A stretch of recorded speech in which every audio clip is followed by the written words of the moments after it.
Welcome everybody to keep flowing in. Drop a little note where you're calling in from. And yeah, this is a video or a meeting format, so just turn off your video for now, and then we get into the networking session after the panel. We'll get started here in a couple of minutes. We'll let people kind of roll in until 10:03, so about 2 minutes.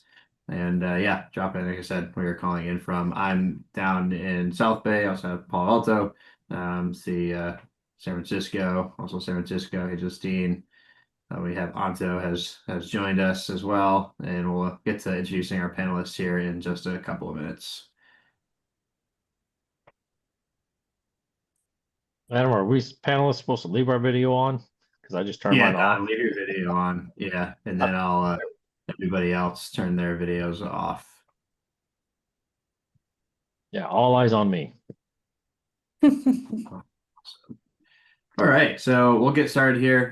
Folks will continue to roll in, I'm sure, over the next couple of minutes and throughout the call. Welcome to Green Innovation Hub's panel on the reducing or on the lack of knowledge in. Oops, excuse me, my dog is barking.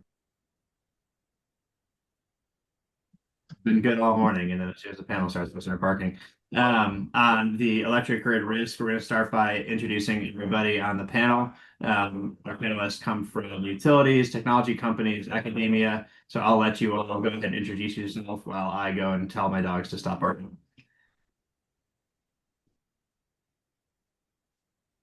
Should I go first? Yep, go ahead. Okay, so my name is Unia Compostela. I have a background in transportation engineering and building energy efficiency. Worked at Uber, 2050 Partners, and Nissan. And so I've been in the intersection of transportation, building electrification, and consequently the power grid. And so I got very interested in this topic of aging workforce and how we can actually solve this. And so here I am with Adam putting together this panel. Thank you. So, Aaron, yeah, tell us a little bit about yourself and what you're excited to chat about. Thanks, Adam. It's a real honor. So my name is Erin Westberg, and I'm with NextEra Energy Resources under the umbrella of NextEra Energy. I've been in power and the water space for 25 plus years. And as you can imagine, we were talking in the previous session about the evolution of energy and as the intersection of water and power, it's really an honor to represent the workforce, but also a challenge to see how that's evolving. And I'm really excited to pick the team's brain and the panelists' brain, as well as the attendees, to see how we can solve some of our challenges here today. Awesome, Don. Where are you calling in Good from? morning. Good morning, and also thanks for the invite. Just so everybody knows, of course, Aaron and I will be thumb warring after this as, gentle rivals, being that I'm with Entergy, and I started out in the nuclear Navy, did a stint with specialty gases, but the last 15, 16 years or so, I've been in nuclear power. Definitely have seen the aging workforce in terms of both operations and the maintenance side of it. So interesting to see what other people are seeing and what they're doing, and share what we've seen on our turbine decks with how we're trying to, transition, save some of that knowledge from those craftsmen and transfer it to the young folks coming into the industry. Anto. Awesome. Thank you, Adam. Yeah, I'm Anto, CEO of Cosmic Brain AI. What I do is mostly train robots, humanoids to do different tasks, whether it be working in power grids or working in an Amazon warehouse or teaching robots on how to fight. So wide variety of stuff. Before this, I used to work at xAI, building Grok along with Elon and training the Optimus. And before that, at NASA, working on robotics as well. So a deep experience in robotics. But I did my electrical engineering, where I actually worked in a substation and a nuclear facility for my internship in my sophomore year of college. So yeah, that's the experience. Thank you. Awesome. Well, we're going to jump right into it, starting with the state of the industry and really understanding what the big risks are with the broadening knowledge gap. So I want to ask everybody kind of what is really at risk here. And I want to start with Don. How is this showing up for you on, on the job, working on these turbines, and what are you finding to be the hardest to replace? So on the maintenance side, you're seeing a much higher proportion of what we call new to nuclear. So not only are they new to nuclear, but, and this is the millwright craft, a lot of them are new to the millwright craft. So not only are they still learning the technical hands-on, literally as things that I find natural, the use of a torque wrench. The younger generation, and they're very digitally oriented, having hands-on tools is a new skill set for them. So, and then to pile on that all the constraints at a nuclear power plant, it's a much different animal from a fossil or a substation to going on to a nuclear plant. So they're just barraged with information and rules and regulations that they're having to deal with while we're expecting them to perform at a high technical level. So the key thing there is really just giving them the time to let all this stuff soak in while pairing them up with some more experienced workers to learn not only the nuclear culture, but those technical skills that are really vital to ensuring these turbines run the entire cycle. Awesome. Hunya, I want to ask you a question about since kind of you coming with the more recent academic angle, why are we seeing this kind of this smaller pipeline of talent coming from undergrad, graduate students? So this is this interesting conversation that I had with multiple people, like in my personal career. Like I was talking with people from Humboldt County, people from MV Energy, and they all report the same phenomenon, which is young folks are not enrolling in jobs that are, field engineers or technicians. So those technical expertise are more oriented towards going for like big tech and like this kind of roles where they can actually maybe earn more money, be in a metropolitan environment. And so the workforce that covers this specific role in power stations and or like transmission lines and things like that are disappearing basically.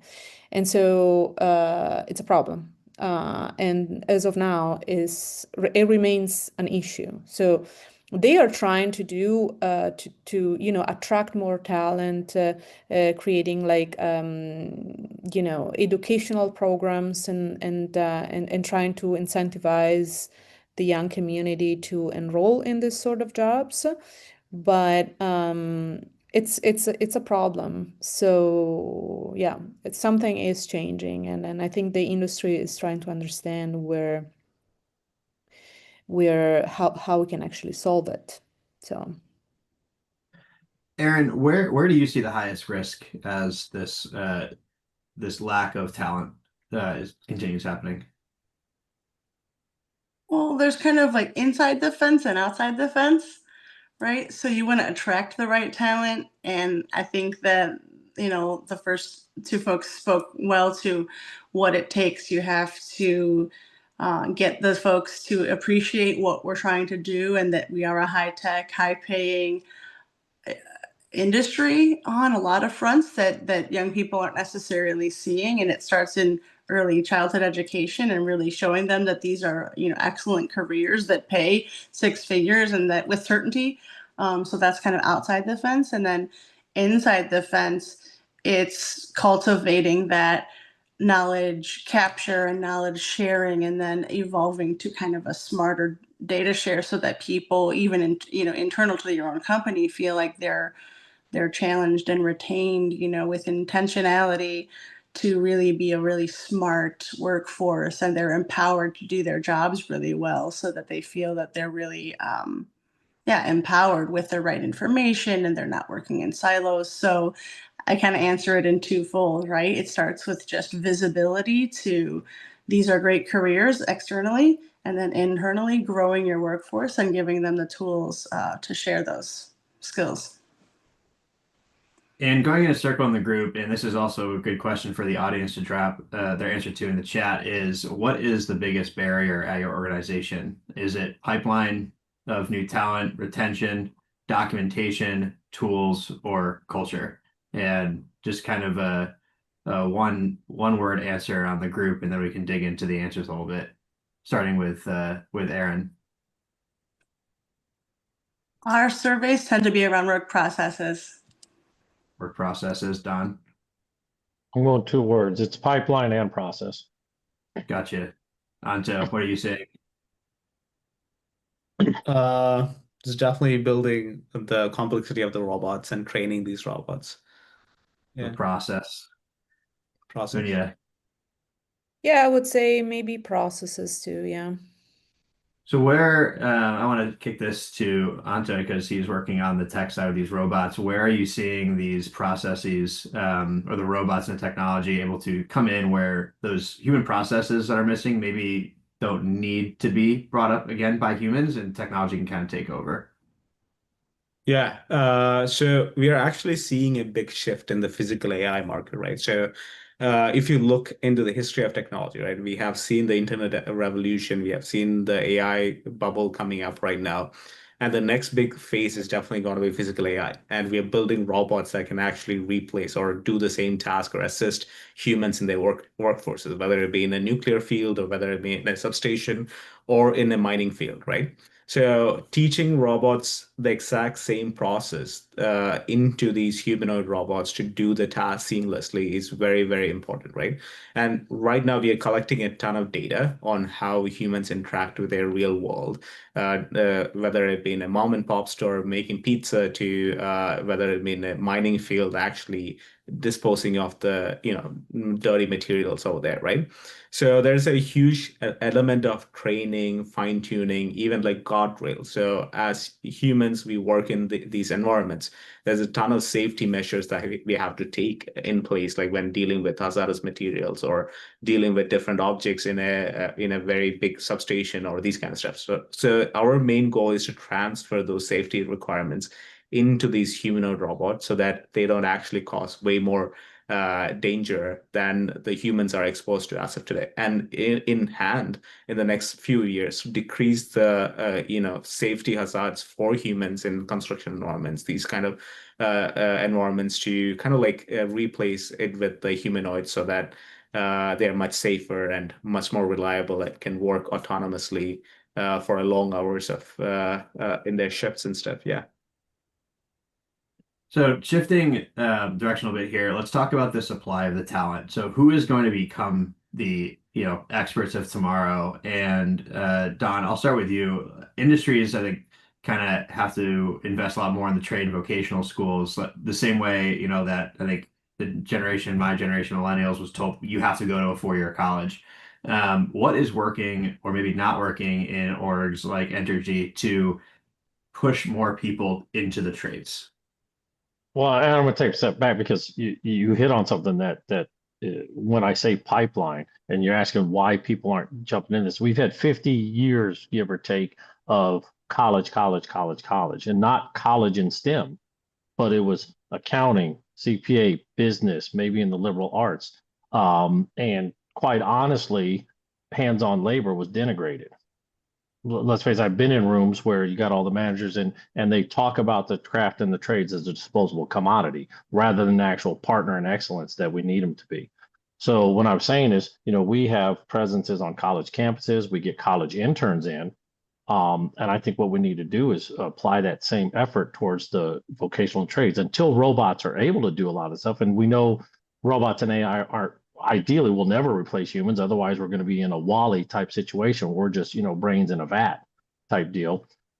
We need to show as an industry that we actually respect and acknowledge that craft tradesmanship that's out there. And like I said, when I get them on my turbine deck, give them that time. We're always schedule. But guess what?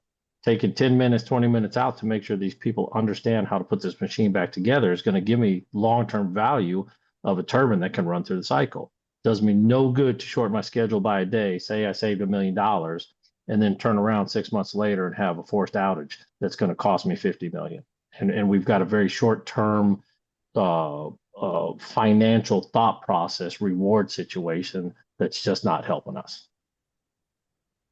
Aaron, I see a lot of head nodding over there. Yeah, I'm just, quality is critical, and in any practice, that whether that's data engineering or, a physical practice or a construction role, quality is crucial to everything that we're doing in this role. And a lot of this is new, right? We're discovering new failure mechanisms for solar and batteries, and the robots are doing new things, and we're developing new materials. And so I think that we as thought leaders have to really be intentional about quality.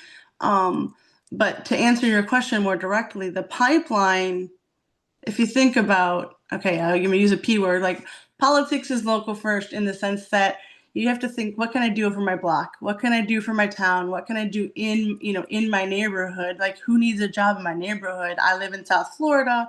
So, we don't have a lot of manufacturing per se, but we have solar growth, and we have transportation growth, and, we have, a certain type of industry.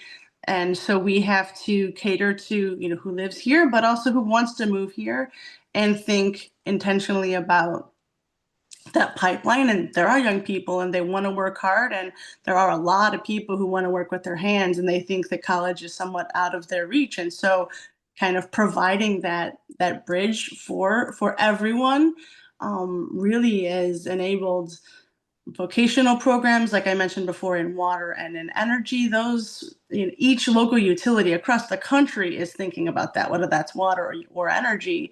And then if you apply that to high tech or construction, each of those programs, and even when you talk about some of the apprenticeship and prevailing wage requirements of the IRA, like those apprenticeship requirements still apply. So those programs do exist, but we as business owners or practitioners should lean into those programs. And who are those business owners in our community that are leaning into those programs, and who are the pipelines? And then throw a golf tournament, or do things that really highlight our partnerships as owners in that process, and buy our own PR, if you will, and get kids involved with young people, middle school, and high school, for volunteer hours, to do things. And then they realize, oh, I didn't realize you could work for FPL, and you didn't have to be an electrician. I didn't know that.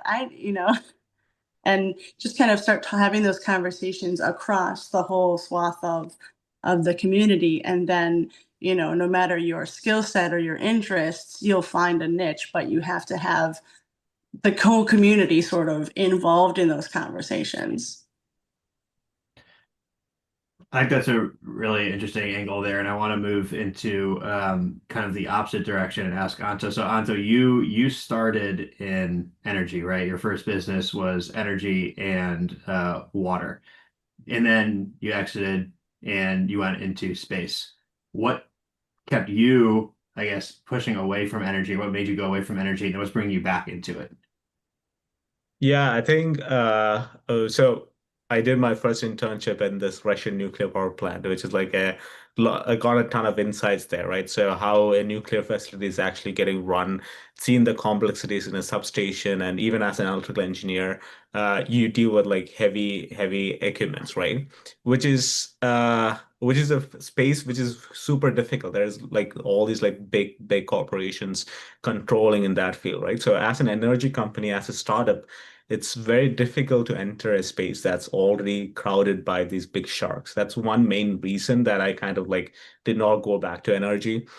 Second thing, the company that I created was mostly of like clean tech, and we were like saving ton of energy by using solar panels to, recycle water and make pure drinking water, and we had the smart tech and all these kind of stuff, right? That was again like I sold that company. I built that company out of my dorm room in my undergrad, sold that company in senior year of college. So that was a good experience. I almost got kicked out of my dorm room for doing that because it got the power of the entire building got shut down. It was a good experience. But yeah, then I was like, okay, what is the next big thing that I'm actually interested in? So there's a lot of physics And there's a lot of ultramagnetism and everything in space technologies, right? And robotics is the next way forward. And there's a lot of things that you can actually accelerate in the energy field with robotics. And that's one of the reasons I decided to start working at NASA. And I was like, oh, this is great, like all the space mission. How can we create the energy for the future, creating solar panels in space? And if you're actually sending a rover to Mars or to Moon, how can we create small energy modules there? So these are all the stuff that NASA is currently working on, right? So the problem becomes way more different, like way more modular, right? I think the energy of the future is definitely a modular source of decentralized energy system where people can have like nuclear fusion or like anything. That there is a ton of startups working on it right now. So yeah, I believe in that vision. Even at XAI, we were powering the largest superclusters in the world, 100,000 GPU clusters with Tesla Megapacks, right? So in order to power like a million GPU clusters, you need the power of 10 nuclear power plants. That's a lot of power. And the biggest crisis that humanity is facing right now is how can we quench the thirst of power for AI systems, right? Data centers consume a lot of power, but like more than what humans have consumed so far in the history of humanity, right? Which is a crucial problem right now. So we need to find renewable energy. We need to find other sources of energy, which is modular, which is easily deployable and easily solves the data center issue, right? And there's another thing with cooling and all these kind of stuff. So people are working on data centers in space, and people are working on underwater data centers. There's a ton of different varieties of stuff coming out in the market as of today. And yeah, I'm super excited to work in this field, especially in robotics and data centers, AI and stuff. And yeah, I'm very bullish. Someone has to solve the energy problem now or sooner, or else there's no way forward. We'll be doomed as a civilization if someone does not create innovative solution for energy. Yeah, so we can't be waiting, right? So we can't wait Yeah. certainly 10 years for, newer generations start learning. And, question for the group that I'll actually start off with, which is how do we compress kind of these learning curves in your mind? Well, that's a very big topic. I would say that, connecting with what Aaron was mentioning earlier about creating programs. So I see it. I see it as in two ways. Like I think there is one flow that is trying to incentivize the young folks to join professions that can support this workforce that is disappearing. And so from electricians, people that like to work with their hands, power plants type of work, transmission lines, field technicians and things like that. And on the other side, I think we have this amazing possibility technology that is, supported by AI and robotics. So I think there are certain roles that perhaps can be complemented by this technology. So perhaps there are certain professions when there is a power outage, uh, technicians they literally have to climb on a power line, power pole to fix physically the wires, and those are also dangerous technology. Or like even like moving other industry like mining, like materials that are toxic, air quality and problems like that. So those can be taken over by maybe robotics, and so prevent humans to expose themselves to roles that can be dangerous. So I think there are two flows. One is preserving a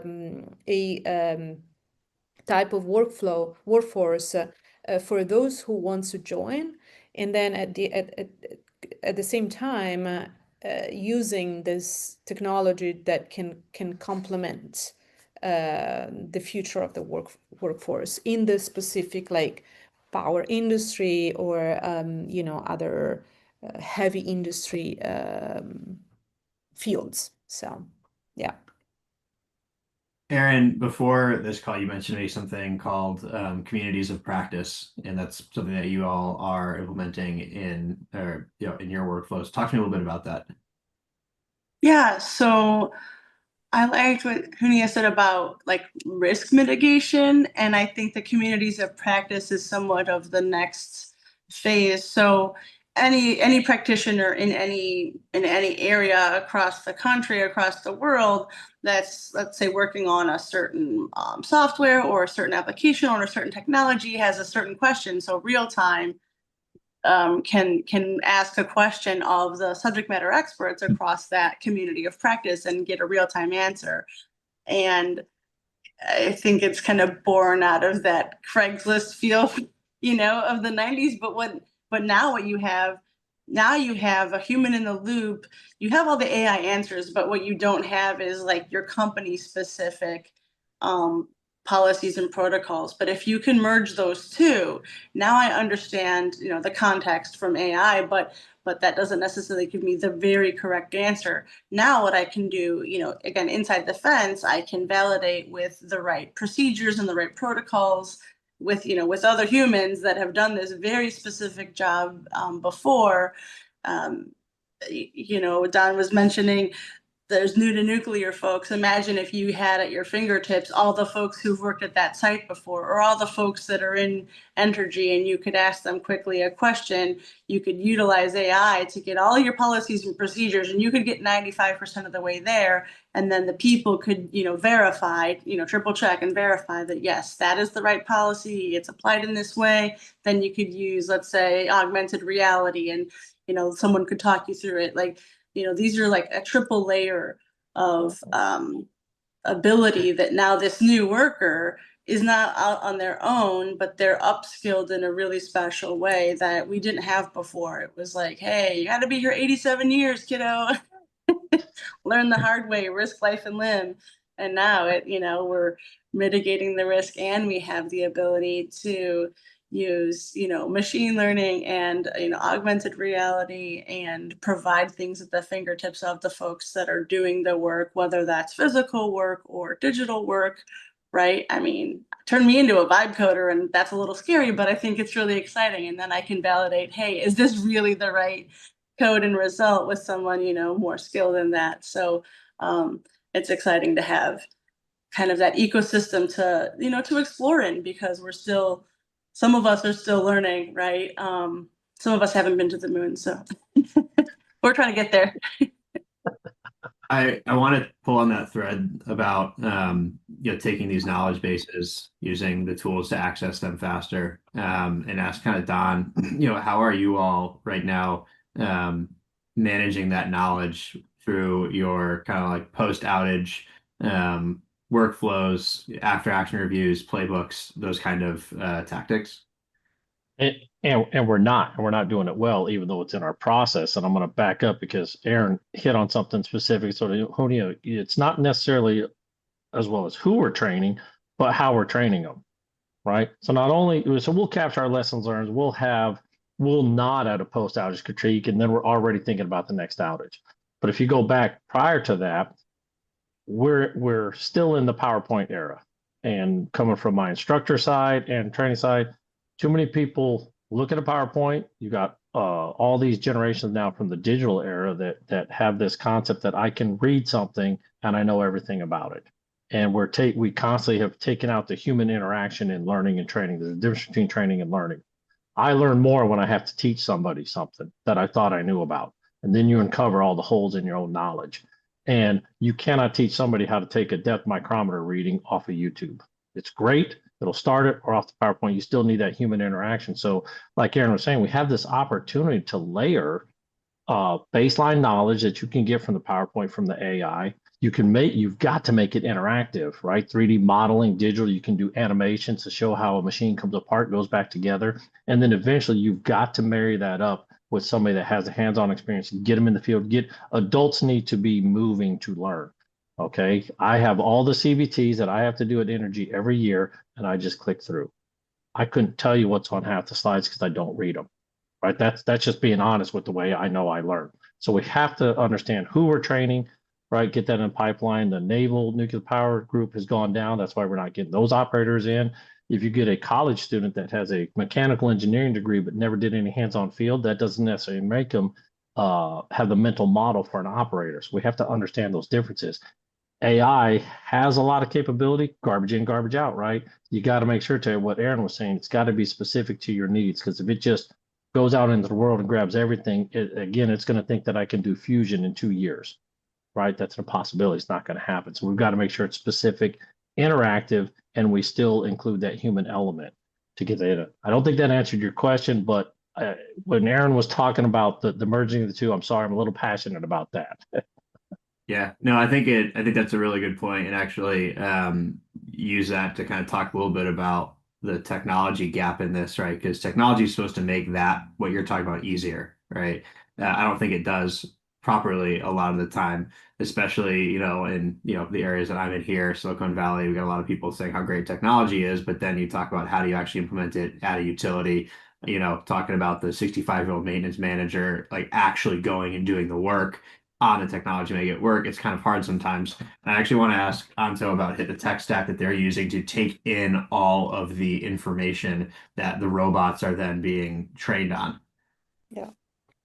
Yeah, so physical AI requires like a ton of different tech stack, right? And I see this as the evolution of like what we have done so far in the tech world.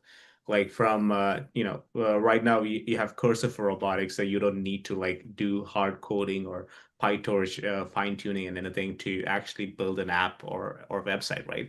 So technology has become so easy, so even a non-technical person can actually build apps and websites with cursor, right?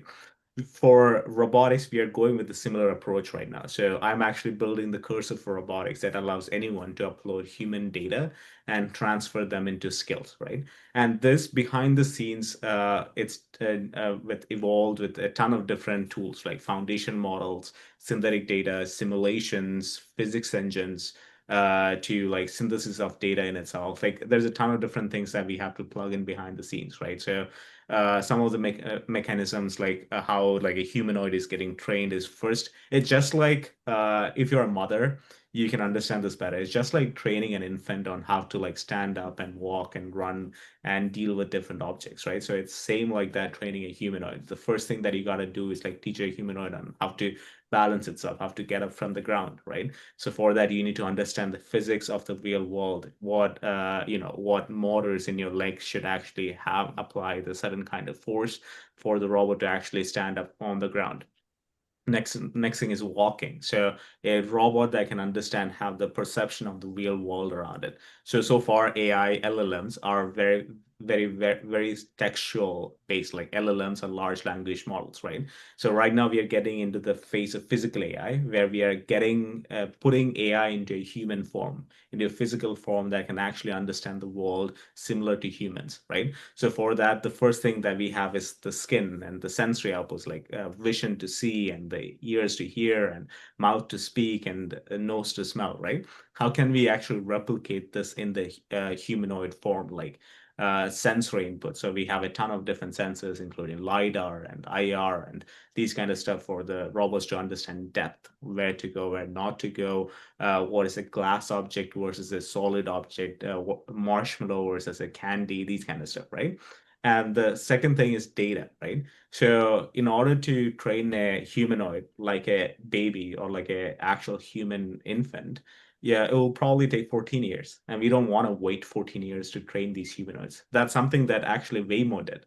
So Waymo took almost 14 years to train its cars in the streets of San Francisco before it actually launched, right? So that's one of the reasons being that Waymo had to be aware of different scenarios, how to stop at a traffic light, how to navigate through the roads, how to avoid pedestrians, and drive for 14 years is a huge time. So the way humanoids is getting evolved right now with AI and data, we can capture data or skills from millions of people across the world and actually input that into a humanoid in Silicon Valley, right? So you don't actually need to take this humanoid everywhere that you go. So these are some of the accelerating factors that's actually inputting a ton of skills into a hardware that has not even seen the world in real life. So, and this is accelerating the mode of like training and physical AI much, much faster. Another thing is hardware in itself, right? China, there's a constant battle between China and US right now with who is going to win the physical AI market, because robots are going to be super important for manufacturing in the US, for building the GDP in our country, and robots are the future of US, right? So because we want to automate almost 90% of the industries out here. We want to build hardware in America. We want to build cars and energy plants and everything. And US has a huge labor shortage. And the only way to replace that is with automation. We need large industrial robot arms or humanoids walking around, or any form factor walking around solving these problems, right? And when you look at the industry today, China is developing super cheap hardware. Like this week I saw like a $300 a robot arm that can do anything for you, right? So it went from hundreds of thousands of dollars from Boston Dynamics creating robot dogs and humanoids to a very affordable robot, a robot that's under $10,000 in a human form that can walk around from China, right? Now you can use these robots to train skills. So it depends on where we are positioned globally in the manufacturing sector and in the AI market, in how we utilize this evolving the biggest economy there is. So when at X, Elon used to say this, like yeah, the physical AI market is the biggest the world has ever seen. It's like a $25 trillion plus economy, right? So how can we actually position ourselves to tackle this world, right? How can we educate ourselves to get into this new era of robotics and AI? So these are the stuff that I'm definitely working with, and there's a huge tech stack, huge skills that is needed as well. I encourage more developers to start building and start looking into robotics and building in foundation models and AI models and stuff to actually enhance the pathway forward. So yeah. Continuing into that physical part of this, Aaron, NextEra uses all sorts of drones and advanced monitoring. How are you using this data to train your teams, whether it's from drones analyzing solar or wind farms or whatever you guys are using right now? Yeah, I mean, it's you name it. Like, I don't even know what I don't know for the full scope of all of the projects, from risk mitigation, wildfire risk, comes to mind for you in California in particular. But, we're looking at scanning and, remote monitoring. These things don't have a lot of people like you imagine, the workforce of the past. So you have to use, sensors and intelligent, validated alarming for a lot of these, advanced monitoring. And so that comes into play. And then again, validated data. So we do have drones for inspections for hard to reach areas, even internal to like a boiler space, where previously you had to have, a human enter that space. Now, our nuclear fleet and our, fossil fleet, in the whole country, like, you can enter spaces and achieve inspections without a human, in that space robotically. And that really, not to mention, now you have the ability to have a sensor in there, collect specimens, etc. And that's, just what I call a plain robot, right? That's without the use of AI on top of that, collecting that data and then learning from that data and looking for patterns. So I'll also put a plug out. We have an incubator called 35 Mules, and that is always looking for startups, not just in the energy space, but for innovation and in data. And we're always looking for, the companies that are doing innovative things. And some of the technologies that, we just mentioned are included, right? They're looking at smarter transmission lines and smarter substation controls and wildfire, not just notifications of wildfires, but like, what is the BTU of this slow growing or fast growing plant, and how do I build a vegetation management program around it, right? There's so many different tools out there that I think you have a sensor, but now because and you're more comfortable with just more data, now you can dive deeper into managing that data and looking deeper into it. And then you put that into an ecosystem and a regional or a national kind of database. And like Anto was saying, you now you're training it on multiple data sets, and you can find things that you weren't even looking for. So I think it's really exciting whether you're talking about, mechanical inspections or thermal inspections, or, just the the the retroactive review of engineering data.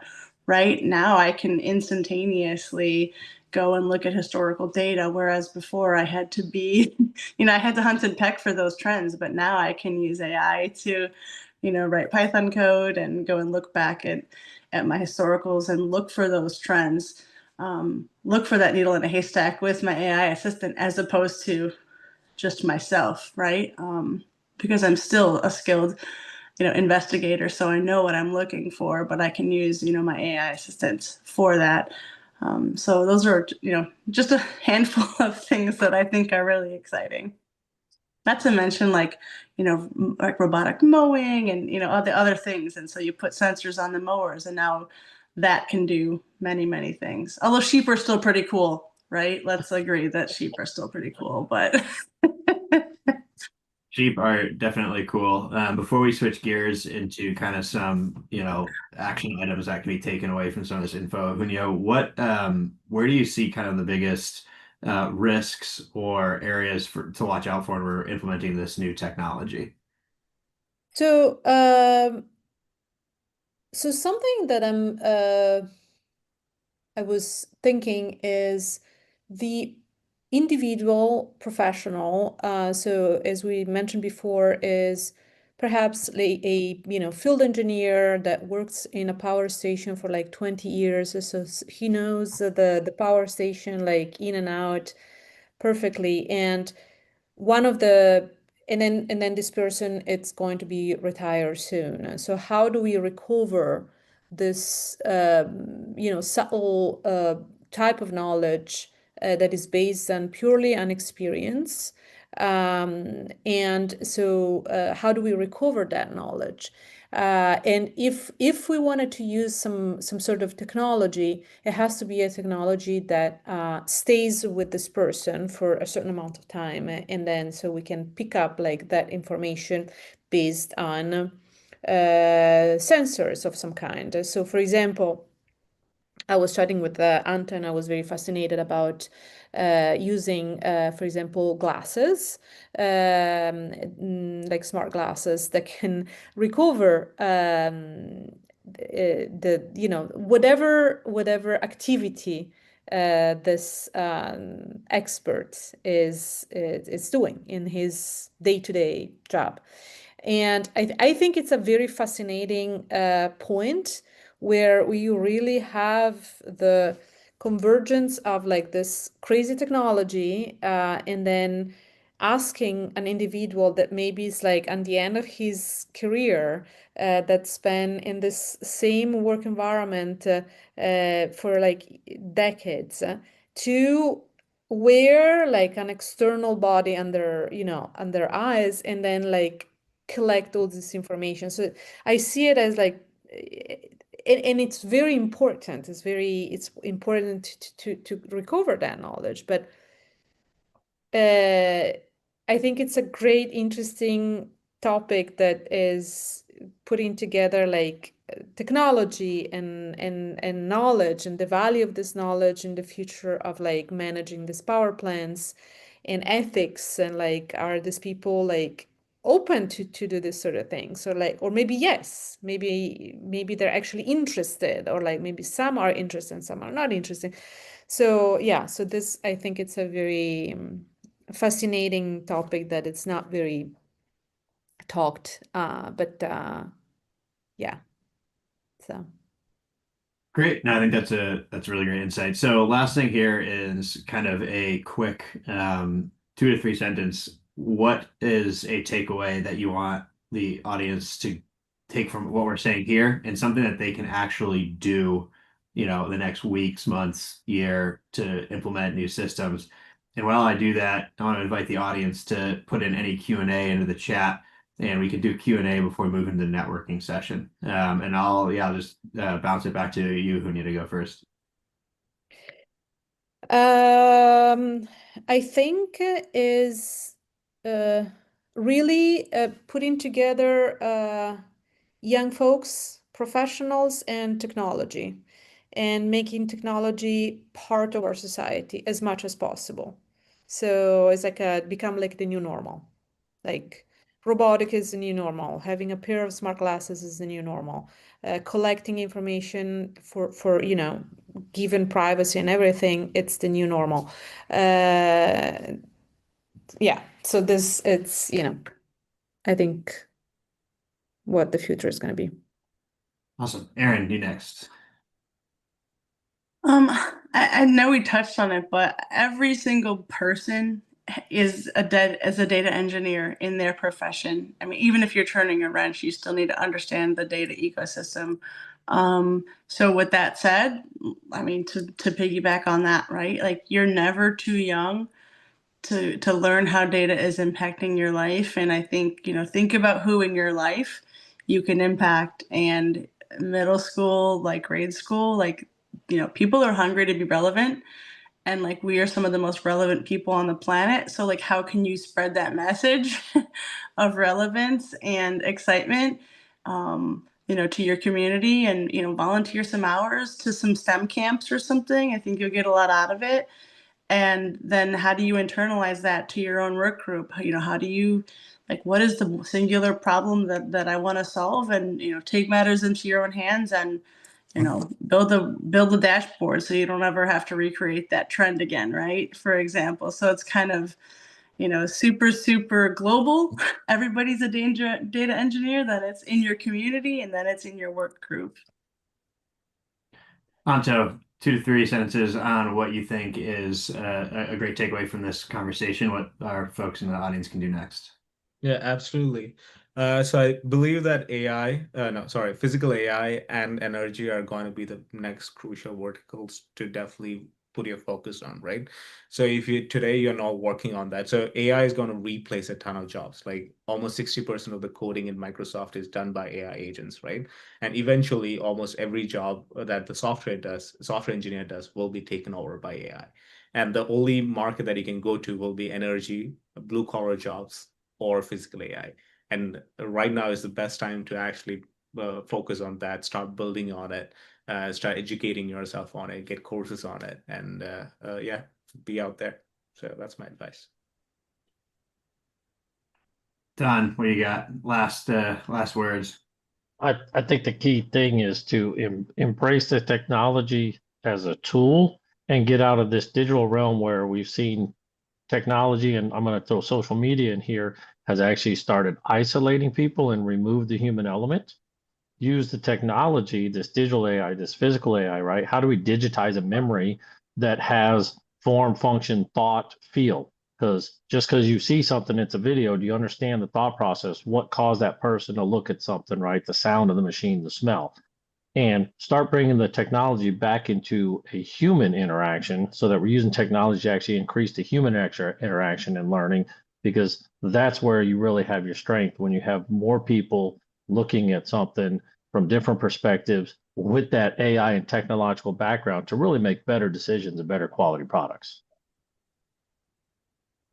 Awesome. Thank you so much. So we're actually going to move into the networking session now. There will be two groups. I really want to thank our panel for coming. We put their LinkedIn information to follow them and connect with them further on these topics. I also just dropped in some information about our biweekly coffee chats, which are just now working, chatting with other folks. I also want to invite everybody to come to the Grid Investment Summit or to go to the website and learn a little bit more about it. We just launched this the other day. It's in April. It's all about exploring how capital is flowing through the grid, supporting these technologies, supporting new green projects all around the world. So I will be opening these two networking groups here, and you can just go ahead in the breakout rooms section below and click which ones. It's going to be Aaron and Donald to chat about utilities and Hunya and Otto to talk about tech.